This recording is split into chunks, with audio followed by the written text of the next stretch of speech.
Welcome back, everybody. In today's video, we're going to teach you how to mine on your computer with NiceHash. That way you don't need to build a mining rig, and any old computer you have laying around can probably earn you some sweet crypto. So, first things first, we're going to head over to our computer. Alright, so now we are over on my test bench here, and I will show you how to set up NiceHash from start to finish. The first thing you're going to want to do is grab the link that I have posted in the description below to the NiceHash website, and go ahead and post that into your browser. You're going to be shown this website here, NiceHash Miner. So the first thing you're going to want to do is you're going to want to click Get Started up here in the top right, and it's going to take you to create a NiceHash account page. So you're going to go ahead and fill out all this information. Once you're done, it's going to take you to a different page here that looks something like this. Right now, the status is in maintenance mode, which is fine. It's not a problem. We can see everything in the app we're going to download. So you're going to want to head over to this mining tab up here in the top left area. You're going to want to go to download miner or add ASIC. And you're going to want to click on the NiceHash miner here. They just added this quick miner, which is supposed to be easier to use. However, it is experimental, so it sometimes works and sometimes doesn't. I've had a lot of issues with it so far, but it's just a test, and I'm sure they'll work out the kinks. So click on this one here, and then click I understand, I need to do exceptions. Go to the GitHub and download. Alright, so you're going to want to click on Download NiceHash Miner 3.056 Installer. Save it to your downloads or wherever you like to save things. Wait for it to download. And open it up. You're going to go ahead, set up.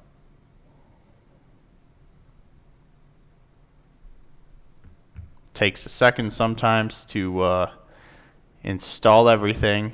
Once it's done, you're going to see this run NiceHash miner. So hit finish, and it's going to open it up. You can minimize this. These are the terms of service. You got to accept all this stuff. And you're going to want to go ahead and log in now. So you can log in by scanning this address with your phone if you download the app. You can also just log in with your credentials, which I'm going to do here. So once you're in, it's going to load some stuff here once you log in for the first time. Doesn't usually take too terribly long. Sometimes your antivirus will freak out.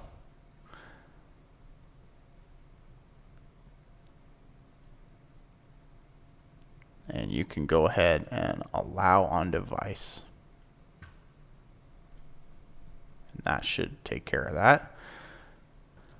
Alright, so once you got this pulled up here, you can go ahead and just click on the Start Mining button, and you see it's going to say benchmarking here.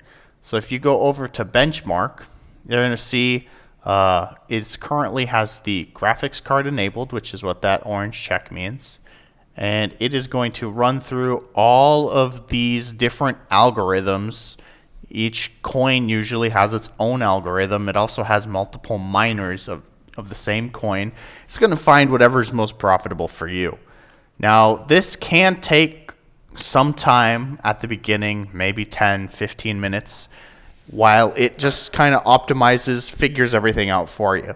So we're going to come back as soon as this is done. So as soon as it finishes benchmarking, it's going to open up the miner of choice, whichever one it benchmarked the highest on, and it's going to start mining. So I'm just going to go ahead and stop this for now, just so I can show you what happened. It finished its benchmark, and it auto-launched the most profitable miner. Now, how do you know what the most profitable miner is? Well, if you check here under benchmark, you can see all the algorithms and all the miners that it has, and which one did the best. The most profitable thing to mine at the time of recording this video is going to be Ethereum with this card that I'm using, which is a 3070. So we're going to see which Dagger Hashimoto algorithm and which miner has the highest speed. So we can see here the excavator miner coming in at 50.8 mega hashes. The NB miner coming up with 51.495 mega hashes. And the Phoenix coming up 51.468. So it's going to go ahead and pull this NB miner and it's going to start mining. If you come under devices, you can see here you have your graphics card, and you see you have your processor. Now you can also mine with your processor. The only thing that NiceHash has that I'm aware of is going to be Monero. And if you just go ahead and enable that, or you can come here and click enable all, and then you go to the dashboard and hit start mining. It's going to open up this miner here. If you want to, I don't know, browse the web or something while it's doing that, you can go ahead and open up your browser and do whatever. Just keep in mind, while mining, it's using up almost 100% of your graphics card. Ethereum uses most of the memory though, and not the clock. And so watching videos is not recommended while you're mining, but you can surf the web. That's okay. It shouldn't make it too big of an impact. So usually I mine when I'm not doing anything on the computer, such as, before I go to bed, I'll start the miner. And then in the morning, if I want to use the computer, I will stop the miner and then go ahead and use it. So this XMR rig is going to be the processor mining, and right here, this NB miner is going to be the graphics card miner. And you can see how much they're making if you go over to devices. You can see we're making about 305 Satoshis with the CPU, and we're making about 12,268 Satoshis with the graphics card. And you see we have about $6, roughly $5.91 a day is what this 3070 and processor make together. You can always disable one if you don't like it, and you can see that now we're making 0. I want to see, hey, how much is it going to be if I only mine with my processor? Intel processors are not the greatest for mining, so I'm just going to warn you ahead of time. If you have any Intel processor, they just don't scale very well for mining. The AMD Ryzen processors seem to be the best thing to CPU mine on. They actually make a decent amount of Satoshis.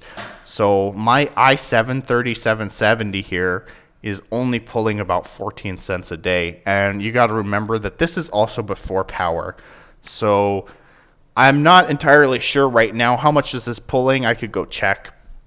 But just running my computer, I'm sure I'm probably only making like 4 cents after paying for the power. Now, if you use a graphics card, they're way more efficient at mining, and you're going to start ramping up and actually make some decent money. Another thing for NiceHash here is if you go back to the dashboard, down here you can see the view stats online. So if you want to set this up, and let's say you're leaving and you want to check on it, and you have the app or you go to the website, it'll pull this up. And here you can see you have your device. This is how many rigs you have. So every computer with NiceHash counts as a rig. I have 2 other computers that I was doing tests with, so they're not on right now. So I only have 1 of 3 rigs active. And here you can see we have the RTX 3070 and the i7 3770, and both are mining. It might take a second. You got to get some shares before it realizes that it's mining here. And here's the actual profitability. If you click on this, it's going to show you in Satoshis or Bitcoin. So 1 Satoshi is the lowest value of Bitcoin. So right here we're making roughly 2,000. If you click on this, it's going to say 90 cents for 24 hours. If you come here, it's going to give you the real accurate version for $5.90 a day. And that's pretty much it. Now there is about one more thing that we can go through on the NiceHash miner, and that's the plugins. And plugins are essentially different miners. Personally, when you're using a 30 series card, the most stable miner that I have found to date is going to be this T-Rex one. So I'm going to go ahead and install it here and show you how to install it. It's going to say, you know, third-party software, use it at your own risk, yada yada. Accept the thing, and it's going to install. We're going to go close this here, and we're going to stop the mining while it does its installation. So now it's installed. If we go under benchmark, we can look for it here. You can just uncheck everything if you really want to and only use T-Rex, which is my personal preference. Now, like I said, they're all preference.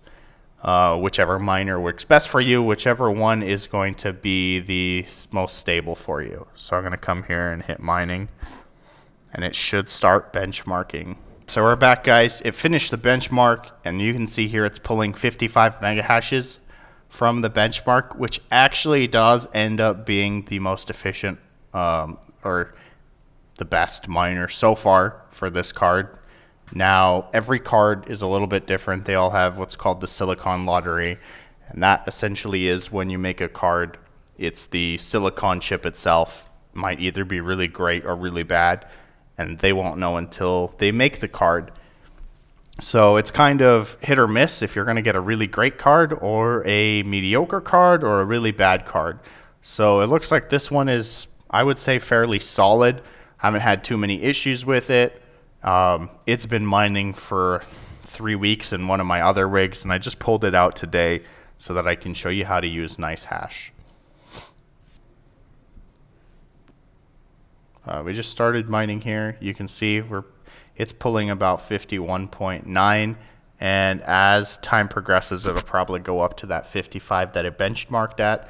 There are ways to optimize the cards, but for fear of making this video too long, I won't go into that. If that's something you want me to do, please let me know in the comments, and I'll go through how to optimize a graphics card.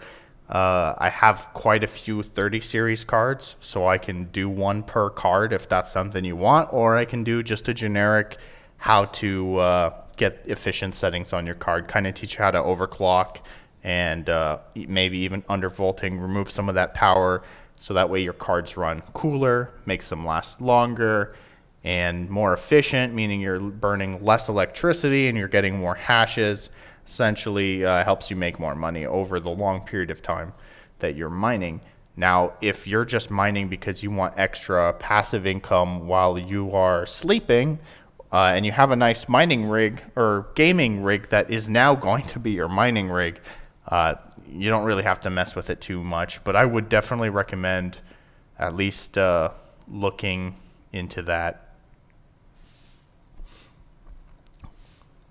So thanks for stopping by and watching this video. If you have any questions related to mining or computers, just go ahead and leave a comment down below, and I will try to get to you as soon as possible.